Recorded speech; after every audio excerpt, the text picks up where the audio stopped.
அஸ்ஸலாமு அலைக்கும். Hi friends, welcome to கஸ்பனா சமையல். எல்லோரும் எப்படி இருக்கீங்க? அல்ஹம்துலில்லாஹ் எல்லோரும் நல்லபடியாக பெருநாள் கொண்டாடி இருப்பீங்கன்னு நினைக்கிறேன். நாங்களுமே நல்லபடியாக பெருநாள் கொண்டாடினோம்.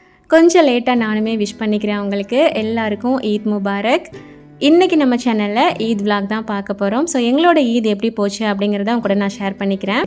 ஓகே, இந்த ஈத் விலாக் வந்து பார்த்திங்கன்னா வீடு தொடச்சி விடுறதுலேருந்து தான் ஸ்டார்ட் ஆகும். மோஸ்ட்லி எல்லாருமே நம்ம வந்து ஈத் வரப்போகுது அப்படின்னா டீப் க்ளீன் பண்ண ஆரம்பிச்சிருவோம் இல்லையா. ஸோ நானுமே வந்து பார்த்திங்கன்னா ஒரு நாளைக்கு முன்னாடியே ஃபுல்லாக வீடு வந்துட்டு க்ளீன் பண்ணிட்டேன். அண்ட் எல்லாம் முடிச்சுட்டு வந்து பார்த்திங்கன்னா சுரஃபாமாக்கு வந்துட்டு கொஞ்சம் மெஹந்தி போட்டு விட்டேன். எனக்கு என்ன டிசைன் தெரியுமோ அதுதான் நான் போட்டிருக்கேன். அண்ட் அவளுக்கு போட்டுட்டு எனக்கும் வந்து பார்த்திங்கன்னா ஜஸ்ட் ஒரு ஹேண்டில் மட்டும் பேக் சைடில் மட்டும் போட்டிருந்தேன். இது வந்துட்டு மத்தியானம் ஒரு 3 மணி போலேயே போட்டிருந்தேன். ஏன்னா நைட்டு வந்து நமக்கு ஈதுன்னு கன்ஃபார்ம் ஆயிடுச்சுன்னா வேலையெல்லாம் பார்க்க வேண்டியது இருக்கும், மெஹந்திலாம் போட முடியாது அப்படின்றனால ஒரு கைக்கு மட்டும் போட்டுட்டு நெக்ஸ்ட் வேலையாக வந்து பார்த்திங்கன்னா ஈதுக்கு கொஞ்சம் சாமான் வாங்கணும் இல்லையா, நெக்ஸ்ட் டே சமைக்கிறதுக்கு தேவையானது. ஸோ அதனால் அன்றைக்கி ஒரு 4-4:30 மணி போல் ஹைப்பர் மார்க்கெட் போயிருந்தேன், இன்டர் ஹைப்பருக்கு. மெயினாக நான் வந்து இடியப்பம் வாங்குறதுக்காக போயிருந்தேன். பட் நான் போன நேரம் பார்த்திங்கன்னா இடியப்பம் வந்துட்டு சுத்தமாக இல்லை. நான் வந்து அன்னபூர்ணா பிராண்ட் வந்து வாங்குவேன், பட் வேறு பிராண்ட் இருந்தது. மற்ற இடியப்பம் எதுவுமே சரியாக எனக்கு பிடிச்சிக்காது. ஸோ அதனால் அதை எடுக்காமல் பக்கத்தில் நெஸ்டோவுக்கு போயிடலாம் அப்படின்னு சொல்லிட்டு அங்கே போனேன். அங்கே நிறைய அடுக்கி வச்சுருந்தாங்க. இந்த க்ரீன் கலரில் பேக்கெட் இருக்குது இல்லையா, அது எல்லாமே அந்த அன்னபூர்ணா இடியப்பம் தான். இது வந்துட்டு நல்லாயிருக்கும், நம்ம வீட்டில் பண்ணுற மாதிரியே வந்துட்டு இருக்கும். ஸோ இதுலேருந்து பார்த்திங்கன்னா 2 எடுத்துக்கிட்டேன். எதுக்குன்னா நெக்ஸ்ட் டே வந்துட்டு நார்மல் ஈத் மாதிரி இல்லாமல் கொஞ்சம் டிஃப்ரெண்ட்டாக வந்து ஈதுக்கு இன்றைக்கி பண்ணலாம் அப்படிங்கிற மாதிரி தான் நான் பிளான் பண்ணியிருந்தேன். ஸோ அதுக்கு தேவையான இடியப்பம், அதுக்கப்புறம் முட்டை, தயிர்லாம் வாங்க வேண்டியது இருந்தது. ஸோ அது வந்து அங்கே கடையில் எடுத்துகிட்டு அதுக்கப்புறமா நான் வீட்டுக்கு கிளம்புனேன். இந்த விலாக் நான் எடுத்தது வந்து பார்த்திங்கன்னா கரெக்டாக நோம்பு 29. மோஸ்ட்லி 29வது நோம்பு வந்துட்டாலே நெக்ஸ்ட் டே பெருநாவாக இருக்கும் அப்படிங்கிற மாதிரி தான் இருக்கும் இல்லையா. ஸோ அன்னைக்கு வந்துட்டு சிம்பிளாக ஏதாவது பண்ணிக்கலாம் அப்படின்னு சொல்லிட்டு உளுந்த வடை வந்து வீட்டில் பண்ணியிருந்தேன். கூடவே பிள்ளைங்க வந்துட்டு சிக்கன் நகட்ஸ் வந்துட்டு பொரிச்சு வேணும் அப்படின்னு சொல்லியிருந்தாங்க. கடையில் வாங்கினது தான். ஸோ அதுவுமே ஃப்ரை பண்ணிவிட்டேன். ஹஸ்பண்டோட ஃப்ரெண்டோட மெஸ்லேருந்து கஞ்சி வந்திருந்தது. ஸோ அதையும் சூடு பண்ணி வச்சுருந்தேன். உளுந்த வடைக்கு வந்து சட்னி வந்து ரெடி பண்ணி வச்சுருந்தேன். அண்ட் சுரஃபாமா வந்து பார்த்திங்கன்னா அல்ஹம்துலில்லாஹ் எல்லா நோம்புமே பிடிச்சிட்டா. லாஸ்ட் விலாகில் நான் சொல்லும் போதே நிறைய பேர் துவா செஞ்சுருந்தீங்க பிள்ளைக்காக. அல்ஹம்துலில்லாஹ் ரொம்ப தேங்க்ஸ். இன்னுமே நிறைய துவா செய்யுங்க. 2 பிள்ளைங்களுமே 30 நோம்புமே பிடிச்சிட்டாங்க. ஓகே, அன்னைக்கு வந்து பார்த்திங்கன்னா லாஸ்ட் நோம்பாக இருக்கும் அப்படின்னு சொல்லிட்டு ரொம்ப சிம்பிளாக வந்து வச்சு முடிச்சாச்சு. பட் என்னென்னா நெக்ஸ்ட் டே வந்துட்டு ஈத் இல்லை, பார்க்கலை அப்படிங்கிற மாதிரி சொல்லிட்டாங்க. ஸோ இன்னொரு சந்தோஷம் இருந்தது. ஓகே, 30 நோம்பு நமக்கு கிடைக்கும் அப்படிங்கிற மாதிரி. ஸோ அன்னைக்கு நைட்டு வந்து பார்த்திங்கன்னா சஹருக்குள்ள வேலைலாம் வந்துட்டு கடகடன்னு பார்க்க ஆரம்பிச்சிட்டேன். சிம்பிளாக இறால் மட்டும் பொரிச்சிட்டு ரசம் வச்சுருந்தேன். அண்ட் நைட்டு ஒரு 1 மணி போல் வந்து பார்த்திங்கன்னா அந்த வலது கைக்கு வந்துட்டு மருதாணி வச்சுட்டு இருந்தேன். அதாவது லெஃப்ட் ஹேண்ட் வழியாக ரைட் ஹேண்டுக்கு வச்சுட்டு இருந்தேன். நார்மலாக ரைட் ஹேண்டில் வச்சாலே எனக்கு சரியாக வராது. சரி, ஓகே, சும்மா ட்ரை பண்ணுமேன்னு பண்ணேன். ஓரளவுக்கு நல்லா தான் வந்திருந்தது. பட் ஒரு ½ அன் ஹவர்லேயே நான் வந்துட்டு எடுத்துட்டேன். ஏன்னா இங்கே 2 மணிக்கு வந்துட்டு கியாமுல் லைல் தொழுகை வந்துட்டு இருக்கும். முதல் நாள் தொழுகை போகும்போதே இன்றைக்கி கடைசி நாளாக இருக்கும் அப்படிங்கிற மாதிரி நினச்சிட்டு போனோம். பட் இன்னொரு நாளுமே கிடச்சிருக்கு அல்ஹம்துலில்லாஹ். அண்ட் ஒரே ஒரு நாள் கியாமுல் லைல், அதாவது இந்த டேயில் லாஸ்ட் நோம்பில் தான் சுரஃபாமா வந்துட்டு நான் கூட்டிகிட்டு போனேன். முன்னாடி வருவேன்னு சொல்லுவாள். பட் 2 மணி போல் தூங்கிடுவா. அதனால் நான் எழுப்பி கூட்டிகிட்டு போக மாட்டேன். இன்றைக்கி வந்துட்டு முழிச்சு தான் இருந்தா. சரி, அதனால் போகலான்னு சொல்லிவிட்டு நாங்கள் அதுக்கப்புறம் ஃப்ரெண்ட்ஸ்லாம் 2-3 பேர் சேர்ந்து தான் போகிறது. ஸோ எல்லாருமே வந்துட்டு போயிருந்தோம்.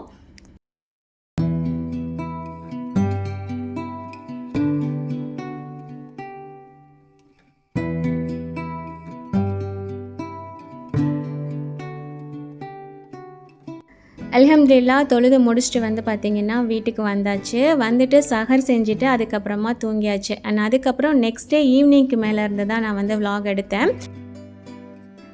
நாள் தான் நமக்கு இது கடைசி நோம்பு அப்படிங்கிற மாதிரி ஒரு மைண்ட் செட்லேயே நம்ம வந்து இஃப்தாருக்கு ஏதாவது சிம்பிளாக முடிச்சிடலாம் அப்படிங்கிற மாதிரி பண்ணிவிட்டு நெக்ஸ்ட் டேவும் இஃப்தாருக்கு ஏதாவது பண்ணணும் அப்படிங்கும் போது எனக்கு வந்து பெருசாக என்ன பண்ணுறது அப்படிங்கிற ஐடியாவே இல்லை.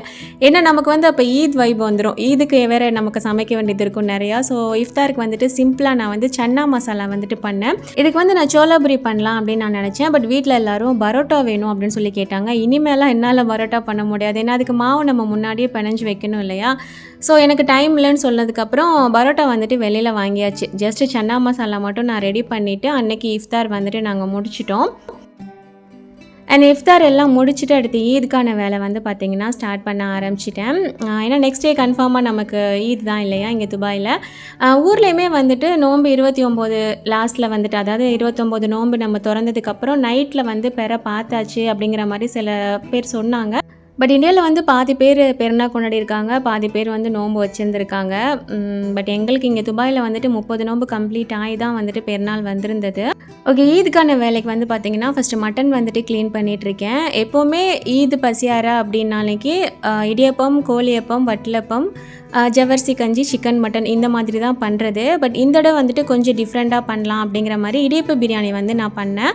ஆக்சுவலாக இது என்னதுன்னா, நானும் என் ஃப்ரெண்டும் வந்துட்டு பிளான் பண்ணி பண்ணது. அவங்க வந்துட்டு எனக்கு கருப்பட்டி வட்டலப்பம் ரெடி பண்ணி தரேன் அப்படின்னு சொல்லியிருந்தாங்க. ஸோ நான் வந்துட்டு இடியப்ப பிரியாணி ரெடி பண்ணி தரேன் அப்படிங்கிற மாதிரி நாங்கள் ஷேர் பண்ணிக்கிட்டோம். ஸோ இடியப்ப பிரியாணி பண்ணுறதுக்கு முதல்ல கறி வந்து பார்த்திங்கன்னா, அதாவது மட்டன் வந்துட்டு நல்லா க்ளீன் பண்ணிவிட்டு அதை வந்து முதல்ல வேக வச்சுருக்கேன். இதுக்கு வந்து நான் ரெசிபி வந்து கொடுக்கல, ஏன்னா ஆல்ரெடி நம்ம சேனலில் இருக்குது.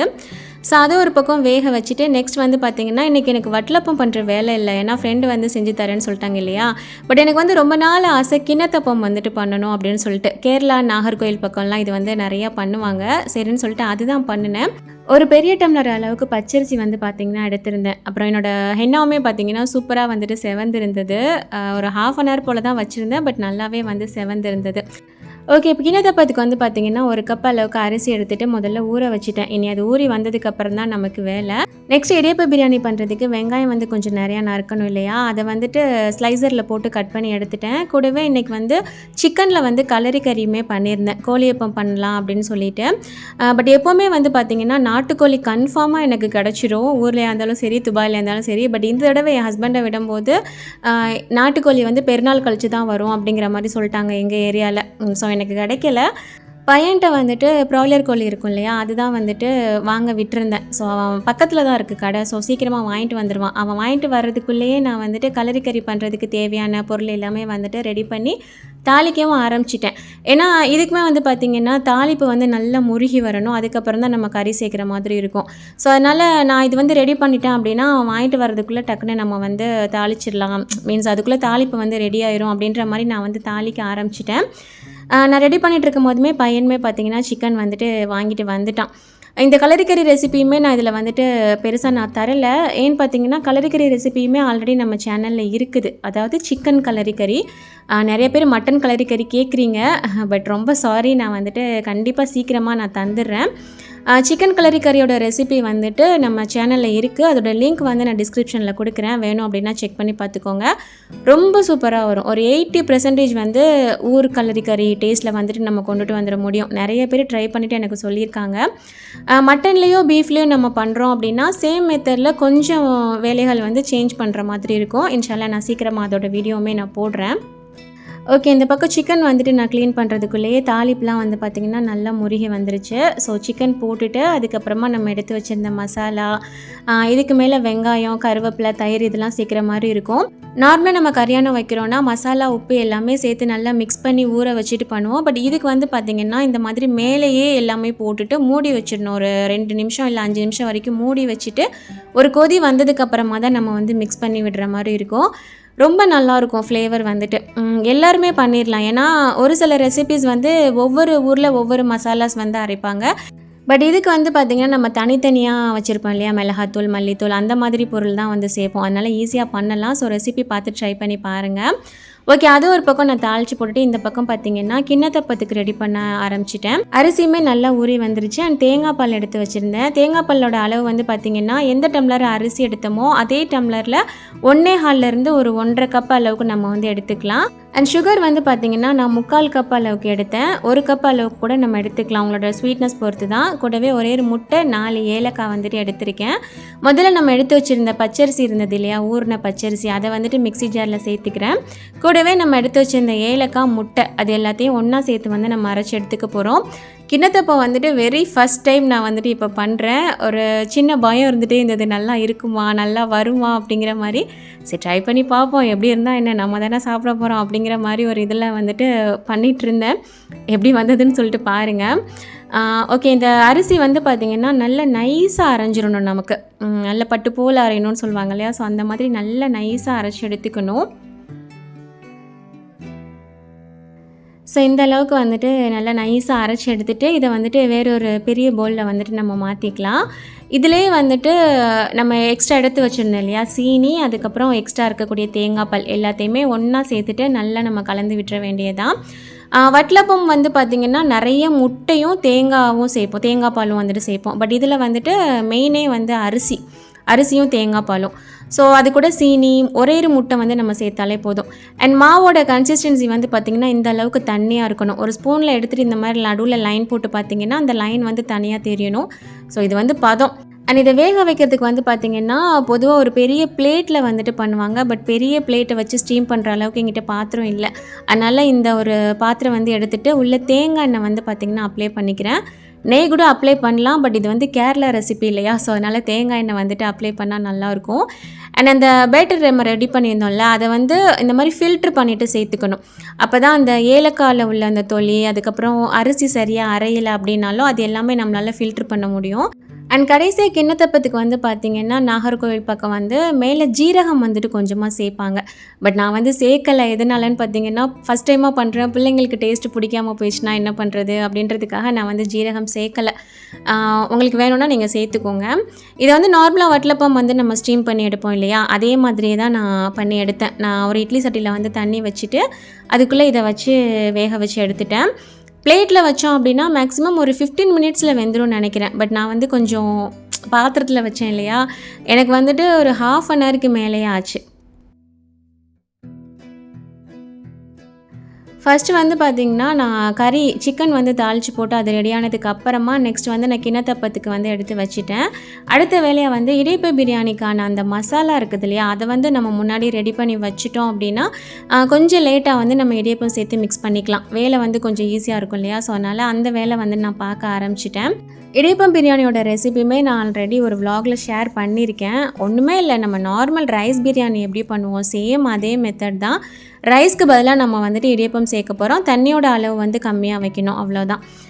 அப்புறம் இந்த இஞ்சி பூண்டு பேஸ்ட் வந்து பார்த்திங்கன்னா ரமலான் ப்ரிப்ரேஷனில் நான் காட்டியிருந்திருப்பேன். கரெக்டாக நான் ஈதுக்கு வந்து நான் இந்த இடியப்ப பிரியாணி பண்ணும்போது எனக்கு வந்து கரெக்டாக முடிஞ்சிருச்சு. ஸோ கரெக்டாக வந்தது. அந்த 1 மாதம் ஃபுல்லாகவே வந்துட்டு எனக்கு கரெக்டாக வந்தது. நெக்ஸ்ட் வந்துட்டு இனிமேல் தான் அரைச்சி வைக்கணும். முன்னாடிலாம் என்ன பிரியாணி பண்ணுறேன் அப்படின்னாலுமே இந்த ஆச்சி பிரியாணி மசாலா வந்துட்டு சேர்ப்பேன். பட் இடையில ஒரு தடவை வந்து நான் வீட்டில் ஒரு பிரியாணி மசாலா ப்ரிப்பேர் பண்ணேன்னு சொல்லிட்டு காட்டியிருந்திருப்பேன். இப்போ எல்லாமே நான் அது சேர்த்து தான் பண்ணுறேன். ரொம்பவே சூப்பராக இருக்குது, ஃப்ளேவருமே ரொம்ப நல்லா இருக்குது.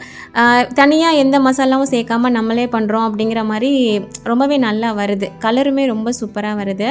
ஸோ இந்த மசாலா வந்துட்டு ரெடி பண்ணிவிட்டு ஆல்ரெடி கறி வந்து வேக வச்சுருந்தேன் இல்லையா, அதை சேர்த்து நல்லா கலந்து விட்டுட்டு ஒரு 5 மினிட்ஸில் வந்துட்டு ஆஃப் பண்ணி வச்சுட்டேன். கொஞ்சம் லேட்டாக வந்துட்டு நம்ம இடியப்பம் தேங்காய் பாலில் இடியப்பத்தை முக்கி வந்து போடுற மாதிரி இருக்கும், அது வந்து பண்ணிக்கலாம் அப்படின்ட்டு. அண்ட் கலரி கறி வந்து பார்த்திங்கன்னா நான் கொஞ்சம் முன்னே ரெடி பண்ணிட்டேன் இல்லையா, ஸோ எண்ணெய்லாம் பிரிஞ்சு சூப்பராக ரெடியாகி வந்திருந்தது. அண்ட் இந்த சைடு வந்துட்டு அந்த பிரியாணிக்கான மசாலா, அதாவது இடியப்பம் பிரியாணிக்கான மசாலா ரெடி ஆயிடுச்சு. அண்ட் கிண்ணத்தப்பமே வந்து பார்த்திங்கன்னா சூப்பராக ரெடி ஆயிடுச்சு. கிட்டத்தட்ட 45 மினிட்ஸ் கிட்ட ஆச்சு. நான் இந்த பாத்திரத்தில் வச்சனாலேயோ என்னமோ தெரில, தட்டில் வச்சேன்னா ரொம்ப சீக்கிரமாக ரெடி ஆகியிருந்திருக்கும். எனக்கு ஒரு பயம் இருந்துகிட்டே இருந்தது, எப்படா இதை நம்ம வெளியில் எடுத்து சாப்பிட்டு பார்ப்போம், சேம் அந்த டேஸ்ட்டு கொண்டுட்டு வந்திருப்போமா அப்படிங்கிற மாதிரி இருந்தது. பட் இது நல்லா ஆறுனதுக்கப்புறம் தான் பீஸ் போடணும். ஸோ நல்லா ஆறுனதுக்கப்புறம் நான் பீஸ் போட்டேன். ரொம்ப ரொம்ப சூப்பராக வந்திருந்தது. எனக்கே ஆச்சரியம், ரொம்ப நல்லா பண்ணிட்டோமே அப்படிங்கிற மாதிரி. நல்லாவே வந்திருந்தது. ஒரு 80% வந்து அந்த ஒரு ட்ரெடிஷ்னல் டேஸ்ட்டில் வந்துட்டு கொண்டுட்டு வந்துட்டேன். இருந்தாலும் அந்தந்த ஊர் ட்ரெடிஷ்னல் ரெசிபீஸ் வந்துட்டு அந்தந்த ஊருக்காரங்க பண்ணால் தான் சரியாக வரும் இல்லையா. ஸோ எனக்கு வந்துட்டு சாட்டிஸ்ஃபைடாக இருந்தது, நல்லா இருக்குது அப்படிங்கிற மாதிரி. ஒரு 2 ஃப்ரெண்ட்ஸ்க்குமே கொடுத்துருந்தேன், அவங்களுமே நல்லா இருக்குன்ற மாதிரி தான் சொல்லியிருந்தாங்க, அல்ஹம்துலில்லாஹ். அண்ட் பீஸ் வந்து பார்த்திங்கன்னா கொஞ்சம் பெருசாக நான் போட்டுட்டேன். ஏன்னா பாத்திரத்தில் வச்சப்போ கொஞ்சம் ஹைட்டாக தான் வரும் இல்லையா, ஸோ பெருசாக போட்டிருந்தேன். இதை வந்து கொஞ்சம் சின்ன பீஸாக போட்டுட்டு பாக்ஸில் வந்து மாற்றி வச்சுட்டேன். வட்டலப்பம் அளவுக்கு இது வந்து ரொம்ப சாஃப்டாக இருக்காது, ஏன்னா இது ரைஸில் நம்ம பண்ணுறது இல்லையா. ஒரு ரைஸ் கேக் மாதிரி நல்லா சாஃப்டாகவே வந்திருந்தது. என்னோடய மெத்தடில் நீங்கள் ட்ரை பண்ணணும்னு விரும்புனீங்கன்னா ஒரு தடவை ட்ரை பண்ணி பாருங்கள், நல்லாவே வந்திருந்தது. அண்ட் ஃபைனலாக கொஞ்சம் லேட்டாக வந்து பார்த்திங்கன்னா நான் இடியப்ப பிரியாணியுமே வந்துட்டு ரெடி பண்ணிட்டேன். தேங்காய் பாலில் வந்து இடியப்பத்தை முக்கிட்டு அதை உதுத்து விட்டு வந்து நம்ம சேர்த்து மிக்ஸ் பண்ணணும். கொஞ்சம் நிறையாவே தான் பண்ணியிருந்தேன், ஒரு 2 ஃப்ரெண்ட்ஸ்க்கு கொடுக்கலாம், ஷேர் பண்ணிக்கலாம் அப்படிங்கிற மாதிரி. அண்ட் எப்போவுமே ஈத் அன்னைக்கு விடிய தூங்குறதே கிடையாது, முழிச்சே தான் இருக்கிறது. இங்கே துபாயில் ஊர்லனா கூட கொஞ்சம் தூங்குவோம், பட் இங்கே தூங்குறதே இல்லை, ஏன்னா இங்கே ரொம்ப சீக்கிரமாக தொழுக ஆரம்பிச்சிடும். அதனால் அண்ட் நான் இடியாப்ப பிரியாணி ரெடி பண்ணிகிட்ருக்கும்போதே என் ஃப்ரெண்டு வந்து வட்டலப்பம் வந்து ரெடி பண்ணிட்டேன்னு சொல்லிட்டு கொடுத்து விட்டுருந்தாங்க. கூடவே இன்னொரு பார்சலும் வந்திருந்தது. அதில் என்ன இருக்குன்னு சொல்லிட்டு நான் காட்டுறேன். வட்டலப்பம் வந்து பார்த்திங்கன்னா நான் வந்து சுகரில் தான் வைப்பேன். பட் ட்ரெடிஷ்னல் ரெசிபி வந்து கித்தூள் கருப்பட்டியில் வைக்கிறது தான். பட் நான் வந்துட்டு சுகரில் தான் வைப்பேன். அவங்க வந்து கருப்பட்டியில் வச்சு எனக்கு கொடுத்து விட்டுருந்தாங்க. கொஞ்சம் சூடாக இருந்தது. ஸோ அதையுமே வந்துட்டு ஒரு பக்கம் கொஞ்சம் லைட்டாக மூடியை திறந்தாக்கில் வச்சுட்டேன் ஆறட்டும் அப்படின்னு சொல்லிட்டு. அண்ட் இந்த பார்சலில் என்னது இருந்ததுன்னு பார்த்தீங்கன்னா மல்லிப்பூ வந்துட்டு இருந்தது. ஃப்ரெண்டு வந்துட்டு வாங்கிட்டு கொடுத்து விட்டுட்டாங்க. எங்கள் ஏரியாவில் புர்ஷ்நகர் நெஸ்டோ ஒன்று இருக்குது. அதுக்கு பக்கத்தில் வந்து மல்லிப்பூ வந்து கிடைக்கும். நாங்கள் 2 பேர் சொல்லி வச்சுருந்தோம், யார் ஃபஸ்ட்டு பூ வாங்குகிறோமோ 2 பேருக்கும் சேர்த்து வாங்கிடலாம் அப்படிங்கிற மாதிரி. நான் மறந்துட்டேன். அவங்க வாங்கி எனக்கு வந்து கொடுத்து விட்டுட்டாங்க. ஓரளவுக்கு நல்லா குண்டா நெருக்கமாக அப்படிலாம் கட்டியிருக்க மாட்டாங்க. இங்கே இப்படி தான் இருக்கும். இங்கே வந்து மீட்டர் கணக்கில் கிடைக்கும். 1 மீட்டர் வந்து பார்த்திங்கன்னா 20 திராம்ஸ். அவங்க எடுத்துகிட்டு எனக்கு வந்துட்டு கொடுத்து விட்டுருக்காங்க. 1/2 மீட்டர் வேணும் அப்படின்னாலும் வாங்கிக்கலாம். பட் ஈத் டைமில் வந்துட்டு கட் பண்ணி கொடுக்க மாட்டாங்க. 1 மீட்டராக தான் நம்ம வாங்கிக்கணும். 1 மீட்டர் வந்து பார்த்திங்கன்னா 20 திராம்ஸ். பட் இங்கே வந்து பெருநாள் டைமில் பூ விலை கூட குறைய அப்படிங்கிற மாதிரிலாம் ஆகாது. எப்போ போனாலும் சேம் அதே ரேட்டு தான். ஸோ பூ வந்துட்டு பார்த்திங்கன்னா ஃப்ரிட்ஜில் வந்து எடுத்து வச்சுட்டேன். காலையில் வரைக்கும் ஃப்ரெஷ்ஷாக இருக்கணும் இல்லையா, அதனால. நெக்ஸ்ட் வந்துட்டு இடியாப்ப பிரியாணிக்கு வந்து கொஞ்சமாக ரைத்தா ரெடி பண்ணணும் இல்லையா. ஸோ அதுக்கு தேவையான அந்த வெங்காயம் கேரட் எல்லாமே கட் பண்ணி பாக்ஸில் போட்டு ஃப்ரிட்ஜில் வந்து வச்சுருந்தேன். நெக்ஸ்ட் டே தயிரும் உப்பும் சேர்த்து நம்ம மிக்ஸ் பண்ணிக்கலாம் இல்லையா, அதனால். அண்ட் கடைசியாக வந்து பார்த்திங்கன்னா கோழியப்பத்துக்கான மாவு வந்து ரெடி பண்ணி வச்சுட்டேன். இதுக்கு வந்து மைதா, ஒரு முட்டை, தேங்காய் பால், கொஞ்சமாக சுகர், அதுக்கப்புறம் மஞ்சள் தூள், இது வந்து சேர்த்து பண்ணுறது. நாகர்கோவில் சைடு மைதாக்கு பதிலாக அரிசி மாவு வந்துட்டு சேர்ப்பாங்க. பட் காயல் பண்ணத்தில் கண்டிப்பாக மைதா தான் சேர்ப்பாங்க. அந்த ரெசிபி தான் நான் பண்ணியிருக்கேன். போன வருஷம் ஈத் விலாகில் வந்து நான் காட்டியிருக்கேன். இன்ஷால்லா வேணும்னா பார்த்துக்கோங்க. அண்ட் அதெல்லாம் முடிச்சுட்டு அடுப்புலாம் வந்து பார்த்திங்கன்னா ரொம்ப கசமாக இருந்தது. ஸோ அதையுமே டக்குன்னு க்ளீன் பண்ணியாச்சு. இது சும்மா எடிட்டிங் தான். ஸோ லைட்லாம் ஆஃப் பண்ணிவிட்டு கொஞ்சம் நேரம் வந்து பார்த்திங்கன்னா படுத்து கிடந்தோம், தூங்கலை. அதுக்கப்புறம் ஒரு 4 மணி போலலாம் வந்து பார்த்திங்கன்னா எலும்பி சுரஃபாமாக்கு எல்லாம் ரெடி பண்ணணும் இல்லையா. ஸோ அவளை வந்துட்டு பார்த்திங்கன்னா கிளப்ப ஆரம்பிச்சிட்டேன். போன விலாகில் நான் கேட்டிருந்தேன் என்ன ட்ரெஸ் போடுறது அப்படின்னு சொல்லிட்டு. நிறைய பேர் சொன்னது வந்து பார்த்திங்கன்னா பட்டு பாவாடை சட்டை போடுங்க, அதுதான் பிள்ளைக்கு நல்லாயிருக்கும் அப்படின்னு சொல்லிட்டு. நான் கூட இல்லை இருக்கட்டும், ஹஜ்ஜு பெருநாளைக்கு நம்ம பார்த்துக்கலாம், ஹிப் பெல்ட்லாம் வாங்கிட்டு போட்டுக்கலாம் அப்படிங்கிற பிளானில் தான் இருந்தேன். பட் இவ்வளோ பேர் கமெண்ட் பண்ணதுக்கப்புறம் போடாமல் இருந்தால் அது நல்லா இருக்காது இல்லையா. ஸோ அதனால் அதை நான் போட்டுட்டேன். பட் மாஷா அல்லா நானே கண்ணு வச்சிடக்கூடாது, அந்த அளவுக்கு அழகாக இருந்தது பட்டுப்பாவோட செட் அவளுக்கு. அந்த கவுன் போட்டிருந்தா கூட, அந்த ஃப்ராக் ஒன்று காட்டியிருந்தேன் இல்லையா, அது போட்டிருந்தா கூட இவ்வளோ அழகாக இருந்திருக்குமான்னு தெரியாது. இது போட்டுட்டு ஒரு ட்ரெடிஷ்னல் லுக் வந்துட்டு கொடுத்துருந்தேன் அவளுக்கு. ஹேர் ஸ்டைலு அதெல்லாம் அந்த மாதிரி பண்ணியிருந்தேன்னா ரொம்ப நல்லா இருந்தது மாஷா அல்லா. ஈத் அன்னைக்கு கம்யூனிட்டிலையுமே நான் வந்துட்டு ஃபோட்டோஸ், பிள்ளைங்களோட ஃபோட்டோஸ் போட்டிருந்தேன். நிறைய பேர் வந்து விஷ் பண்ணிவிட்டு ரொம்ப நல்லா இருக்குன்னு சொல்லியிருந்தீங்க. அல்ஹம்துலில்லாஹ். அப்புறம் வந்து பார்த்திங்கன்னா கொஞ்சமாக ஜம்சம் வாட்டரும் அதுக்கப்புறம் ஒரே டேட்ஸ் மட்டும் சாப்பிட்டுட்டு நாங்கள் வந்து தொழுகை கிளம்பிட்டோம். துபாயில் வந்துட்டு 6:20க்கு வந்துட்டு ப்ரேயர் வந்து ஸ்டார்ட் ஆகும்னு சொல்லியிருந்தாங்க. அது மாதிரி ஷார்ஜாவில், அபுதாபியில் ஒவ்வொரு டைம் வந்து கொடுத்துருந்தாங்க. நாங்கள் வந்து ஈத்கா வந்துட்டு போயிருந்தோம். எப்போயுமே அங்கே தான் போகிறது, அங்கே தான் நிறையா மக்கள் வந்துட்டு வருவாங்க, நல்லாயிருக்கும். ஸோ அதனால் அங்கே போகலாம் அப்படின்னு சொல்லிட்டு போயிருந்தோம். எப்போவுமே ஈதுக்கு அங்கே தொழுக போகிறோம் அப்படின்னா கரெக்டாக ஒரு 5:30 போலலாம் வீட்டிலேருந்து நாங்கள் கிளம்பிடுவோம். அப்போ தான் உள்ளே வந்து நமக்கு இடம் கிடைக்கும் அப்படின்னு சொல்லிட்டு எப்போவுமே இந்த டைமுக்கு தான் போவோம். ஃபஸ்ட்டு சஃப்லேயே வந்து பார்த்திங்கன்னா எங்களுக்கு வந்து இடம் கிடச்சிரும். ஹஸ்பண்ட்க்கெலாம் வந்துட்டு கொஞ்சம் பின்னாடி இருக்கிற மாதிரி இருக்கும். பட் இந்த வருஷம் செம்ம கூட்டம். இது வரைக்கும் 4வது தடவை நான் வந்து அந்த சேம் பிளேஸ்க்கு தொழுக போயிருக்கேன். பட் இந்த அளவுக்கு கூட்டம் நான் பார்க்கல. அல்ஹம்துலில்லாஹ் அவ்வளோ கூட்டம் இருந்தது. எப்போவுமே ரிட்டன் வர டைமில் தான் கொஞ்சம் கூட்டமாக இருக்கிற மாதிரி தெரியும். போகும்போது கொஞ்சம் ஈஸியாகவே போயிடுவோம். பட் இந்த தடவை என்னென்னு தெரியல, ரோட்லேயே வந்துட்டு நிறைய பேர் சல்லெல்லாம் போட்டு நாங்கள் போன டைம்லேயே நாங்கள் இங்கே போய் சேரும்போது பார்த்திங்கன்னா ஒரு 5:45க்கு மேலே இருக்கும். ஸோ அப்போவே வந்துட்டு நிறைய கூட்டம் வந்துட்டு சேர்ந்துருச்சு. உள்ளேயுமே பார்த்திங்கன்னா எனக்கு உள்ளே இடமே கிடைக்கல. வெளியில் தான் வந்துட்டு லேடிஸ்க்குன்னு தனியாக ஒரு பெரிய செக்ஷன் ஒன்று இருக்கும். பட் அங்கே வந்து இடம் கிடைக்காம வெளியில் தான் நாங்கள் வந்துட்டு உட்காந்துருந்தோம். ஸோ எனக்கு வந்துட்டு இது ஃபஸ்ட் டைம் உள்ளே வந்துட்டு இடம் கிடைக்காம, எப்போவுமே ஃபஸ்ட்டு சஃபில் போய் உட்காந்துருப்பேன். இடம் கிடைக்காம வெளியில் வந்துட்டு நாங்கள் உட்காந்துருந்தோம். பட் அல்ஹம்துலில்லாஹ் நல்லபடியாக தொழுது முடிச்சுட்டு வந்தோம்.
அல்ஹம்துலில்லா அவ்வளோ மக்களோட சேர்ந்து நல்லபடியாக பெருநாள் தொழுகை வந்து பார்த்திங்கன்னா தொழுது முடித்தோம். ஸோ முடிச்சுட்டு வந்து பார்த்திங்கன்னா கொஞ்சம் நேரத்தில் கிளம்பும்போது சரியான கூட்டம். நான் சொல்லியிருந்தேன் இல்லையா, வரும்போதே நிறைய கூட்டம் இருந்தது. ரிட்டர்ன் போகும்போது எல்லாருமே கலைவாங்க இல்லையா, எல்லாருமே வெளியில் போவாங்க இல்லையா, ஸோ நிறைய கூட்டமாக இருந்தது.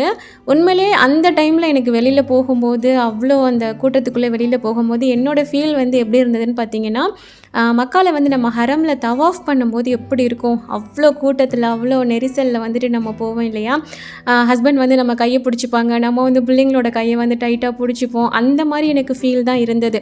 நான் இவங்ககிட்ட கூட சொல்லிக்கிட்டே வந்தேன், தவாஃப் பண்ணும்போது இருந்த கூட்டம் மாதிரி இருக்குதுல்லப்பா, அப்படியே இருக்குல்ல அப்படிங்கிற மாதிரி நான் சொல்லிக்கிட்டே வந்தேன்.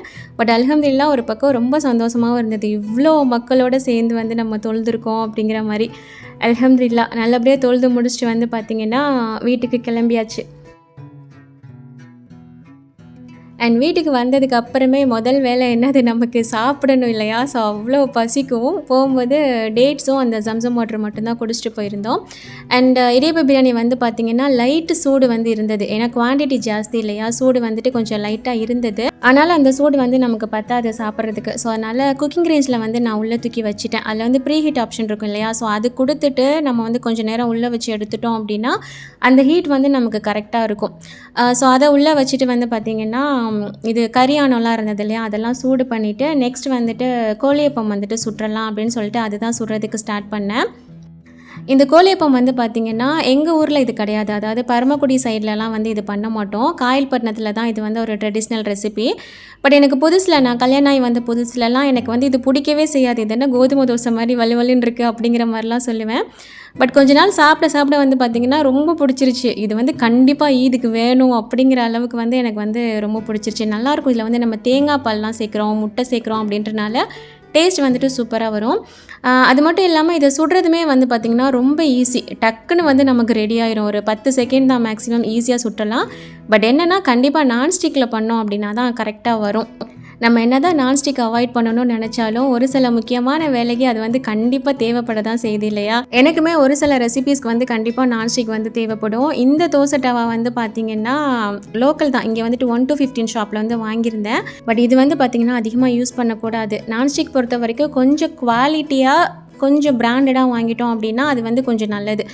நான்ஸ்டிக் வந்துட்டு எந்த மாதிரி பார்த்து வாங்கணும், உடம்புக்கு ரொம்ப கேடு இல்லாத அளவுக்கு அதை எப்படி யூஸ் பண்ணணும் அப்படிங்கிற மாதிரிலாம் நான் வந்து இன்ஷால்லா உங்களுக்கு நான் வீடியோ கொடுக்குறேன். ஏன்னா நானுமே வந்து ஊரில் ஒரு பிராண்டட் நான்ஸ்டிக் செட்டு வந்துட்டு ஆர்டர் போட்டிருக்கேன், இன்னும் என் கைக்கு வந்து சேரலை. வந்ததுக்கப்புறம் அதை எப்படி யூஸ் பண்ணணும், என்னதெல்லாம் பார்த்து நம்ம ஒரு நான்ஸ்டிக் ஐட்டம் வாங்குகிறோம் அப்படின்னா என்னெல்லாம் பார்த்து வாங்கணும் அப்படிங்கிறதுமே நான் உங்களுக்கு சொல்கிறேன் இன்ஷால்லா. ஓகே, ஒரு சைடு வந்து பார்த்திங்கன்னா கோழியப்பம் சுட்டிக்கிட்டே இன்னொரு சைடு வந்துட்டு கிஸ்மிஸ் முந்திரி வந்துட்டு நெய்யில் வறுத்துட்டு இருந்தேன், ஏன்னா லாஸ்ட்டில் நம்ம அந்த இடியப்ப பிரியாணிக்கு மேலே போடுறதுக்காக. ஸோ அது ரெண்டையும் ரெடி பண்ணதுக்கப்புறமா ரைத்தா வந்துட்டு ரெடி பண்ண ஆரம்பிச்சிட்டேன். நான் தொழுகை போகும்போதே வந்து பார்த்திங்கன்னா இது ஃப்ரிட்ஜிலேருந்து வெளியில் எடுத்து வச்சுட்டு போயிருந்தேன், அப்போ தான் கூலிங் விட்டு நம்ம சாப்பிட்ற டைமுக்கு கரெக்டாக இருக்கும் அப்படின்னு சொல்லிட்டு. ஸோ தயிரும் உப்பும் சேர்த்து அதையுமே மிக்ஸ் பண்ணி வச்சுட்டேன். அண்ட் பிரியாணியுமே வந்து பார்த்திங்கன்னா ஃப்ரெண்ட்ஸ்க்கு கொடுக்கணும்னு சொல்லியிருந்தேன் இல்லையா, ஸோ அதையுமே வந்துட்டு ஷேர் பண்ணிவிட்டு அதுக்கப்புறமா வந்து பார்த்திங்கன்னா நாங்கள் வந்து சாப்பிட்டோம். எனக்கு இந்த பில்டிங்லேயுமே வந்துட்டு ஒரு ஃப்ரெண்ட் வந்து கிடச்சிருந்தாங்க, என்னோடய சப்ஸ்கிரைபராக தான் இன்ட்ரடியூஸ் ஆனாங்க, பட் இப்போ வந்து கொஞ்சம் நல்ல க்ளோஸு. ஸோ அவங்களுக்குமே வந்து கொடுத்துருந்தேன். அவங்களுமே எனக்கு உளுந்த வடை, சட்னி, அதுக்கப்புறம் அவங்களோட ஸ்டைல் வட்டலப்பம் அதுவுமே வந்துட்டு கொடுத்துருந்தாங்க. பட் அது மட்டும் என்னால் வீடியோ எடுக்க முடியல, கொஞ்சம் லேட்டாக வந்தது, ஸோ அதனால் எனக்கு வீடியோ எடுக்க முடியல. அண்ட் ஈத் அப்படின்னாலே மத்தியானம் கண்டிப்பாக முஸ்லீம்ஸ் வீட்டில் பிரியாணி இருக்கும் அப்படிங்கிற மாதிரி தான் நிறைய பேர் பார்த்துருப்பீங்க. பட் நான் கண்டிப்பாக அது பண்ண மாட்டேன். ஏன்னா எங்கள் ஊரில் பரமக்குடியில் இருக்கிற வரைக்கும் அதுதான் கண்டிப்பாக ஈத் அன்னைக்கு மத்தியானம் பிரியாணி பண்ணிடுவோம். பட் காயல்பட்டினத்தில் வந்து பார்த்திங்கன்னா டிஃபனுக்கே வந்துட்டு பெரிய ஒரு வேலை கொடுத்துருவோம். வட்டலப்பம், கோழியப்பம், இடியப்பம் அந்த மாதிரி நிறையா பண்ணுறனால லஞ்சுக்கு வந்துட்டு பெரிய லெவலில் நம்மளால் சாப்பிடவும் முடியாது, பண்ணுறதுக்கு நமக்கு டயர்டாகவும் இருக்கும். ஸோ நான் வந்து அந்த மாதிரி பழகிட்டேன். கல்யாணம் முடிச்சு வந்ததுக்கப்புறம் பசியாறு மட்டும் தான் நல்லா ரிச்சாக பார்த்துட்டு லஞ்ச் வந்து சிம்பிளாக வந்து முடிச்சுட்டு நெக்ஸ்ட் டே தான் பிரியாணியோ மந்தியோ பண்ணுறதா இருந்தால் அது நெக்ஸ்ட் டே தான் பண்ணுறது. ஸோ நான் வந்து அந்த மாதிரியே பழகிட்டனால நான் வந்து மத்தியானம் வந்து ஸ்பெஷலாலாம் எதுவும் பண்ணலை. மத்தியானம் என்ன பண்ணேன்னு பார்த்தீங்கன்னா, அந்த கோழிக்கறி ஆணம் வந்துட்டு இருந்தது. ஸோ அதோட ஒயிட் ரைஸ் வச்சுட்டு கொஞ்சமாக ரசம் வச்சு நான் வந்து வேலையை முடிச்சிட்டேன். ஸோ என்னோடய விலாகுமே வந்து பார்த்திங்கன்னா ஈத் விலாக்னா பசியார வரைக்கும் தான் இருக்கும். ஸோ இன்றைக்குமே வந்துட்டு இதோட முடியுது. நீங்கள் ஈத் எப்படி செலிப்ரேட் பண்ணீங்க, இதுக்கு நீங்கள் என்ன பசியார் லஞ்ச்லாம் பார்த்தீங்க அப்படிங்கிறதையுமே மறக்காமல் என்கிட்ட ஷேர் பண்ணிக்கோங்க. அண்ட் இந்த வீடியோ எப்படி இருந்தது, இன்ட்ரெஸ்ட்டாக இருந்ததா இல்லை போர் அடிச்சாலும் பரவாயில்ல எப்படி இருந்ததுன்னு சொல்லிட்டு எனக்கு சொல்லிக்கோங்க. அப்போ தான் நெக்ஸ்ட் வீடியோவில் என்னால் சேஞ்ச் பண்ண முடியும். ஓகே, வீடியோ பிடிச்சது அப்படின்னா லைக் பண்ணிக்கோங்க. புதுசாக பார்க்குறவங்க மறக்காமல் நம்ம சேனலை சப்ஸ்கிரைப் பண்ணிக்கோங்க. தேங்க்ஸ் ஃபார் வாட்சிங்.